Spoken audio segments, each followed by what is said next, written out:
பிரியாணி சாப்பிட்டு மாசக்கணக்கில் ஆனதுனால எனக்கு பிரியாணி கிரேவிங்ஸ் வந்துருச்சு. எந்த ஸ்டைலையும் காப்பி பண்ணாமல் இது என்னுடைய ஓன் ஸ்டைல் பிரியாணிங்க. கடலை எண்ணெய் சேர்த்துட்டு பிரியாணி ஸ்பைசஸை முழுசாவும் கொஞ்சமாக பொடி பண்ணியும் சேர்த்தாச்சு. வெங்காயத்தை அரைச்சி சேர்த்தாச்சு.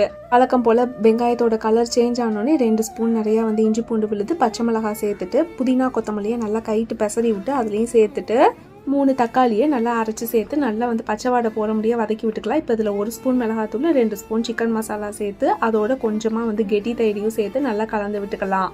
எண்ணெய் பிரிஞ்சு வந்ததுக்கப்புறம் தேவையான அளவு சிக்கன் அதில் ஆட் பண்ணி தேவையான அளவு உப்பும் போட்டுக்கோங்க.